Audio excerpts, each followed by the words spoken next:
Welcome to TRB Conversations powered by XCO. We are here at the TRB studio at Zuma. I'm Brian Morrissey, and I'm joined by Rob Wilk, the CRO of Yahoo. Rob is also a Cannes veteran, like myself. We were going through the old days along the Quaset. Yahoo is a big presence here. Yeah. And you got a big concert tonight. Heard you got a lot of Tiesto. RSVPs. Tiesto. I don't know Tiesto because I'm out of step with popular culture. That's how I know we picked the right person. Exactly. But talk to me about Yahoo now in 2026, because I do, and not because you're here, I do sense like a little Yahoo comeback. Well, I wouldn't call it little. Okay. But thank you for that. Yeah, I mean, it's funny, we were talking before. I've been doing this for 31 years, and I can honestly tell you this might be one of the most fun years I've had in a long time. The advertiser response to what we're doing is really incredible. A big part of it is we're really getting ourselves into a spot now where everyone understands, whether it is our PE firm Apollo that owns Yahoo, whether it is our agencies, whether it is our clients, they are getting it. And I think it's important to remember that a strong Yahoo is good for everyone. Keeps a lot of other big publishers on their toes, gives advertisers and agencies optionality, which is critical for their business. If you want to keep buying the same things every day, clients will start to question like what value you actually bring if the recommendations are always the same. So we are out there right now talking about new products, new ad products, and most importantly, we're talking about the incredible data that Yahoo has, and I'm happy to get into that. Yeah, so talk to me about that data advantage. There's a lot of people along the Quaset and on these beaches talking about their unique data advantage.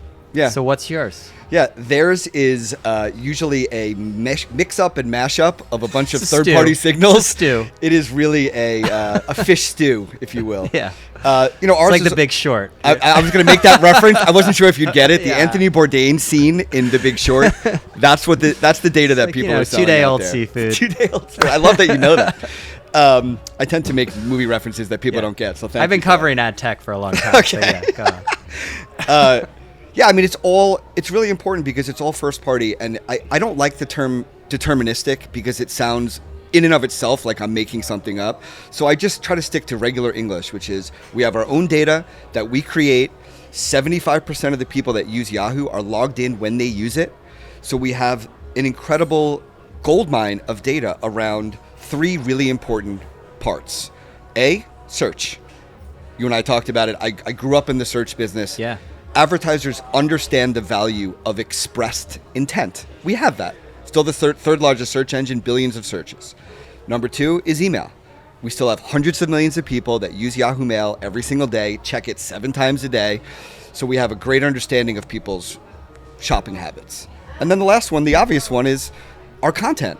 So we understand if people go to Yahoo Sports and they read a story about the Knicks or the Sixers, which you're a fan of, or whether they go to Yahoo Finance and they check a stock quote, or whether they go to Yahoo Entertainment to read about the Emmy Awards that are coming up.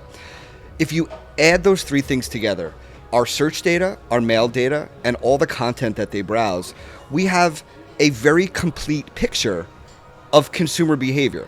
There are lots of other publishers on the Quaset, you are right, that preach we've got great data. And usually they have 1 or maybe 2. Very few have all 3. In fact, I can count the companies that have all 3 on one hand, and I wouldn't need all 5 fingers to do it. Well, you're using publishers very broadly because a lot of the Quaset is not publishers. Fine. I mean, it's a supermarket. Ad-techy. A supermarket is a publisher now.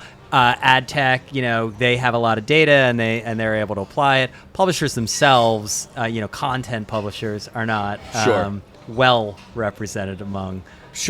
And I think that's part of the reason why we're still here. Right. And we're still strong is that there are users we've had now for 25, 30 years. We just celebrated 30 years. And we are an incredible tool to help people get things done. We don't try to over-engage them and get them, scrolling mindlessly, We are about information that you need, you get it, and you move on with your day.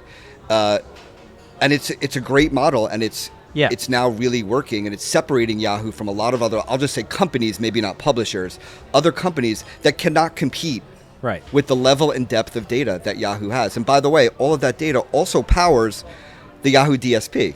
So advertisers can use that data on Yahoo, but they can, of course, take it to go and use it across the open web, across CTV.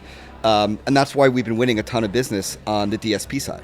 So I think about, we used to be in a portal era.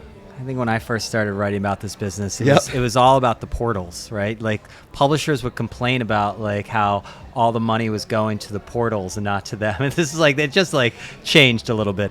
And then we sort of went into a platform era, and that was sort of kicked off by Google really, and then Facebook along with it. And now it looks like we're moving into an AI/agentic era. At least the billboards along the Quaset assure me that the agentic future is here. I have some doubts that it is necessarily here in reality, but that's okay. You got to fake it till you make it. What is the sort of AI story that Yahoo is telling? Because I think about when we were moving from the portal era to the platform era, I wrote approximately a trillion stories about Yahoo trying to compete with Google and search and the search wars and all of that. Oh, yeah. Yahoo's not getting into the hyperscaler wars right now. So what is this sort of AI and agentic approach that you're taking? Sure. So let's talk consumer products on Yahoo properties, okay? Your statement about, is it really here? Is it not here? I would argue it's here. It's not here at scale, but it is here. We will be at Cannes next year and the year after, and we will be blown away by how far we've come. But if you look at Yahoo Mail as an example, everyone gets emails that are too long for them to read. We can summarize it through AI. We can let you know, hey, you got 100 emails in your inbox. These are the 5 that we think are really going to be important to you. That's all AI driven. Yeah. Our news app is powered by Artifact, which is Kevin Systrom's company that he founded Instagram. We bought his company, and literally that became the engine for Yahoo News, both app and mobile web and desktop, to basically understand who you are and then using AI make recommendations of news stories that we think you would like. So I can give you examples on Yahoo Sports, which we talked about. We now have personalities that you can chat with on Yahoo Sports. That's all AI driven because so many of our writers have written so much for Yahoo Sports over the years that we can train models to act like that writer, and you can chat with them about the NBA draft, or you're thinking about your fantasy draft and you want to have a chat. I'm thinking about this player versus that player. What do you think? That's all like consumer driven. And then our biggest announcement was January with Yahoo Scout. Right. So to your point around... Wait, can you talk a little bit about Yahoo Scout? Because I thought it was really interesting because I think a lot of people forget that you do have a sizable search business. It's not the same as Google's search business. Sure. Google did actually win that one, it turns out. But it's not zero sum. We still make a significant amount of revenue through people search. say that about Bing. I'm like, Bing's a massive business. It was $18 billion when I was there. Yeah. But Scout, when it came out, I was like, Yahoo, back in search. And there's a case that search is getting interesting again, thanks to AI. You literally stole my heart just now. I grew up in search. I worked for Overture in 2002. That got acquired by Yahoo. GoTo.com for the OGs. The OG was GoTo.com. That became rebranded Overture and then got acquired. So my first digital love, I always say, is search. But for the first time in 17 years, Yahoo launched a search product. First time in 17 years. Yeah. Why? Because AI enabled us to do things that we would not have had the time or the resources to do. So basically think of Yahoo Scout as an AI answer engine with a wrapper that is all AI, all Yahoo personality. So we have all the data, we know your search history, we know all of that, we know the content. So when you ask a question, you get a very unique response. And I just want you to think of that response as, we're never going to build our own large language model, so we rent one from Claude. It's very unique. We match that. Microsoft is a partner of ours, so we match that with what's called Bing's grounding API. So that's basically just, do we understand entities like a restaurant or a store? And then we have all the Yahoo data. So the mix of all of those allows you to do something super unique. We launched it very quickly. So we acquired a company and then put that company on your only Scout, and within months we had a beta. if you use it, it's basically just a more interesting Yahoo feel of how you can get AI answers.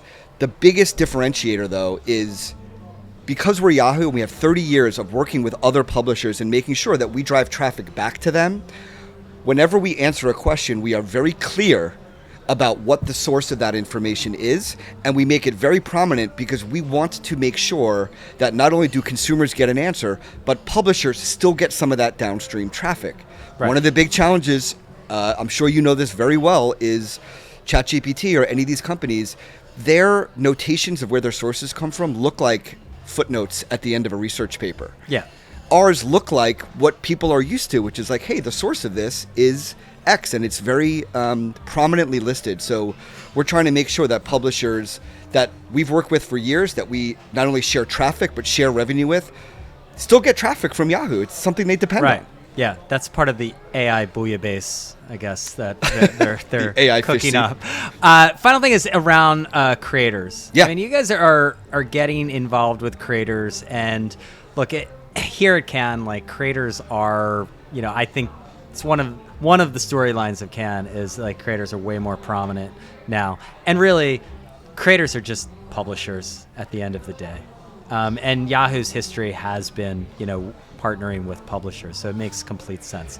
But tell me about the creator strategy. I have to just say, you are the first one to actually put that together. Oh, I know that seems, for you, probably relatively obvious, but yeah, I'm a historian of this. Well, you're a well-studied historian, because you are right. Creators is just another source of content that we think Yahoo users will be interested in. You are also right. I have seen more creators on panels and in events here this year at Cannes than any year before. It started to bubble up 3 years ago, 2 years ago, but like this year, even at our own Yahoo Beach, we've had a bunch of creators that we flew out that are Yahoo creators that are talking about the benefits. But it is, in a way, another source of what we believe is content that is interesting to people. I think the big change that you're seeing this year is creators that are leaning into working with brands. Yeah. Where, the early days of creators was like, oh, I will only work with brands that I personally would know or like, or some of them are even like, I don't want that. That's considered selling out. And as this creator economy booms, they're starting to be smart, and they're not just creators anymore. They're like their own entrepreneurs with their own business. They're very smart. They know how to grab an audience, and they know how to work with brands in a way that their audiences will like. But are you going to be like brokering deals with the brands? Like, I'm just wondering, because there is an openness to working with brands. Oh, yeah. With creators. And, I think there's always this, but they often don't have the infrastructure that is needed. They don't have necessarily the relationships. Yeah, we do that. We do that for them. So we work with advertisers. We have so many different products that we can offer. One of them is a creator package. So there's a Yahoo Entertainment creator that I like, and it's Yes, I Watch Everything. And it's basically two people that love TV and movies and media. So we will introduce them to an advertiser as part of a larger campaign, and they can sponsor the page. They can, integrate into some of the things that they're talking about. So we will do all the work. We provide the infrastructure for the creators on Yahoo, so they really only have to worry about creating their own content. They don't have to worry about anything else. We bring all the advertisers, we bring the scale, we bring distribution, we bring the infrastructure. Okay, final question. Yeah. Ezra Klein style, what is your favorite, of all the times you've been to Cannes? I'm putting you on the spot here. Okay. I didn't know this question was coming. Absolutely. All the times you've come to Cannes, what has been your sort of favorite Cannes experience? Like a specific, like, that is why Cannes, despite a lot of the grief it gets there's a lot of grief about Cannes. A lot of people are very triggered about Cannes. Matt Bellany from Puck took some serious shots at Cannes. What'd he say? Recently. He called it soulless corporate boondoggle. That's a really harsh take. Listen, here's what I'll tell you. Again, as someone who's been doing this for 3 decades, this might not answer your question exactly, but like my favorite thing is I walk into places, whether it's clients coming to me or whether we go to events outside of the Yahoo Beach, there is a real like love and community of people that I grew up with. I told you this story off camera. A woman who I adore, who used to be on my team, 25 years ago just became a CMO for the first time. So to me, it's like people that I grew up in this industry with, and I love, they're all here.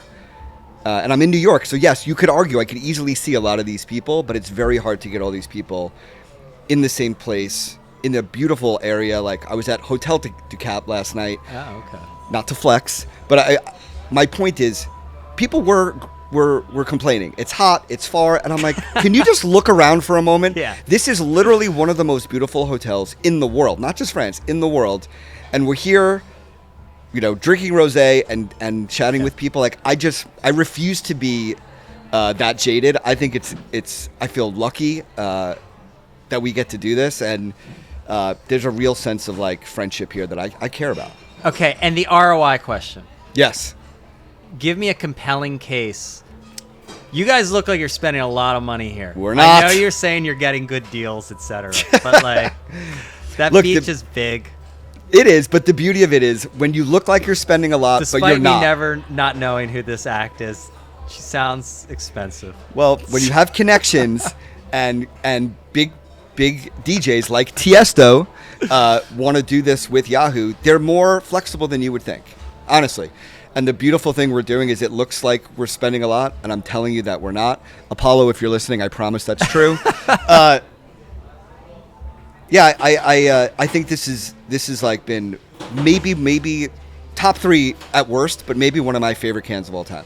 Okay. That's the truth. Cool. Rob, thank you so much. Thank you so much for having me. Appreciate it.